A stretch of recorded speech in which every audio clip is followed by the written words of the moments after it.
गोविंद गोविंद हरे मुरारे, गोविंद गोविंद मुकुंद कृष्ण।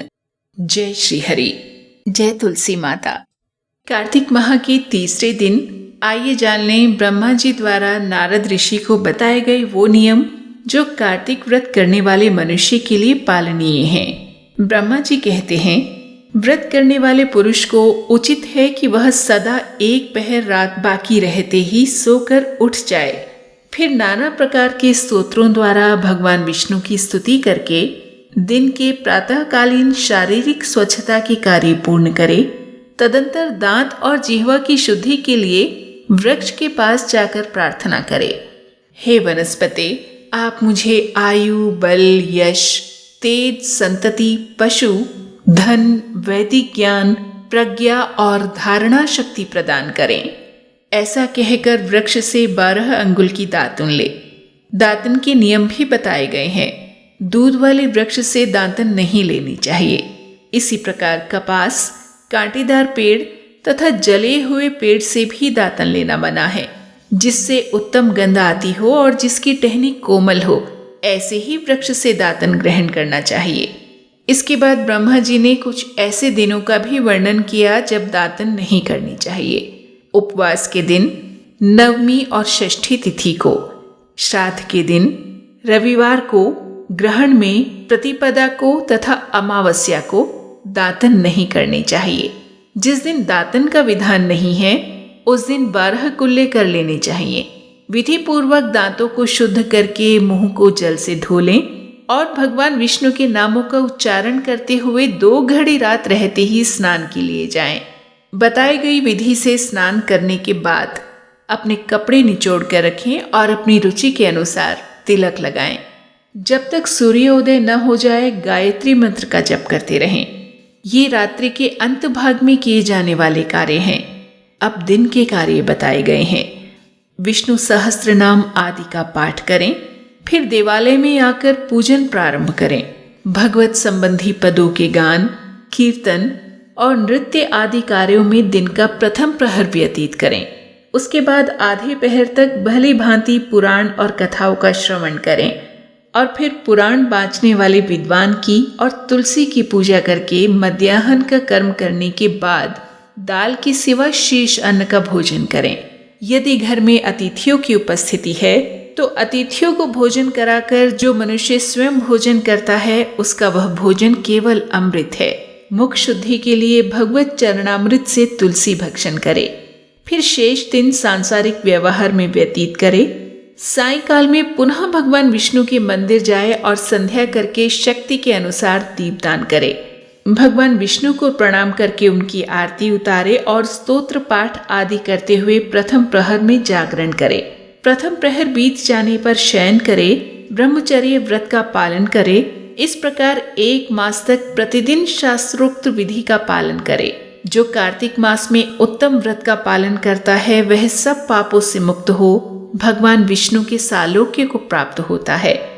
कार्तिक मास आने पर निषिद्ध वस्तुओं का त्याग भी बताया गया है, जैसे तेल लगाना, पराया अन्न ग्रहण करना, तेल खाना जिसमें बहुत से बीज हों ऐसे फलों का सेवन तथा चावल और दाल, ये सभी कार्तिक मास में त्याग देने चाहिए।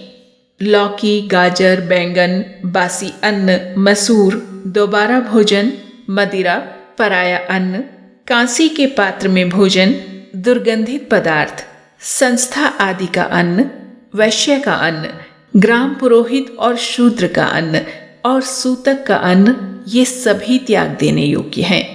कार्तिक मास आने पर जो भी वनवासी मुनियों के अनुसार नियमित भोजन करता है वह चक्रपाणी भगवान विष्णु के परम धाम में जाता है। कार्तिक में प्रातःकाल स्नान और भगवान की पूजा करनी चाहिए। उस समय कथा श्रवण उत्तम माना गया है। कार्तिक में केला और आंवले के फल का दान करें और शीत से कष्ट पाने वाले ब्राह्मण को कपड़ा दें। जो कार्तिक में भक्ति पूर्वक भगवान विष्णु को तुलसी दल समर्पित करता है वह संसार से मुक्त हो भगवान विष्णु के परम पद को प्राप्त होता है। श्री हरि के परम प्रिय कार्तिक मास में जो नित्य गीता पाठ करता है उसके पुण्य फल का वर्णन सैकड़ों वर्षों में भी नहीं किया जा सकता। जो श्रीमद् भागवत का भी श्रवण करता है वह सब पापों से मुक्त हो परम शांति को प्राप्त होता है। जो कार्तिक की एकादशी को निराहार रहकर व्रत करता है वह निस्संदेह पूर्व जन्म के पापों से मुक्त हो जाता है। जो कार्तिक में भगवान विष्णु की प्रसन्नता के लिए दूसरे के अन्न का त्याग करता है वह भगवान विष्णु के प्रेम को भली भांति प्राप्त करता है। जो राह चलकर थके मांदे और भोजन के समय पर घर आए हुए अतिथि का भक्ति पूर्वक पूजन करता है वह सहस्त्रों जन्मों के पाप का नाश कर डालता है। जो मूढ़ मानव वैष्णव महात्माओं की निंदा करते हैं वे अपने पितरों के साथ महारौरव नरक में गिरते हैं। जो भगवान की और भगवत भक्तों की निंदा सुनते हुए भी वहां से दूर नहीं हटते वे भगवान के प्रिय भक्त नहीं हैं। जो कार्तिक मास में भगवान विष्णु की परिक्रमा करता है उसे पग पग पर अश्वमेध यज्ञ का फल प्राप्त होता है। जो कार्तिक मास में पराई स्त्री के साथ संगम करता है उसके पाप की शांति कैसे होगी ये बताना असंभव है। जिसके ललाट में तुलसी की माटी का तिलक दिखाई देता है उसकी ओर देखने में यमराज भी समर्थ नहीं है, फिर उनके भयानक दूतों की तो बात ही क्या। कार्तिक में भगवान विष्णु की प्रसन्नता के लिए धर्म का अनुष्ठान करना चाहिए। मास व्रत की समाप्ति होने पर उस व्रत की पूर्णता के लिए श्रेष्ठ ब्राह्मण को दान देना चाहिए। जो कार्तिक में भगवान विष्णु के मंदिर में चूना आदि का लेप करता है या तस्वीर आदि लिखता है वह भगवान विष्णु के समीप आनंद का अनुभव करता है। सूर्य देव द्वारा पंचगंगा घाट पर स्थापित गभस्तीश्वर के समीप जो कार्तिक मास में शतरुद्री का जप करता है उसके मंत्र की सिद्धि होती है। जिन्होंने 3 वर्षों तक काशी में रहकर भक्तिपूर्वक सांगोपांग कार्तिक व्रत का अनुष्ठान किया है उन्हें संपत्ति, संतति, यश तथा धर्म बुद्धि की प्राप्ति के द्वारा इस लोक में ही उस व्रत का प्रत्यक्ष फल दिखाई देता है। कार्तिक में प्याज, सिंघाड़ा, सेज, बेर, राई, नशीली वस्तुएं, चिवड़ा इन सब का उपयोग न करें। कार्तिक का व्रत करने वाला मनुष्य देवता, वेद, ब्राह्मण, गुरु, गौ, व्रती, स्त्री, राजा और महात्माओं की निंदा न करे। कार्तिक में केवल नरक चतुर्दशी दिवाली के 1 रोज पहले ही शरीर में तेल लगाना चाहिए। इसके सिवा और किसी भी दिन व्रत करने वाला मनुष्य तेल न लगावे। कार्तिक माह में मूली भी त्यागने योग्य है।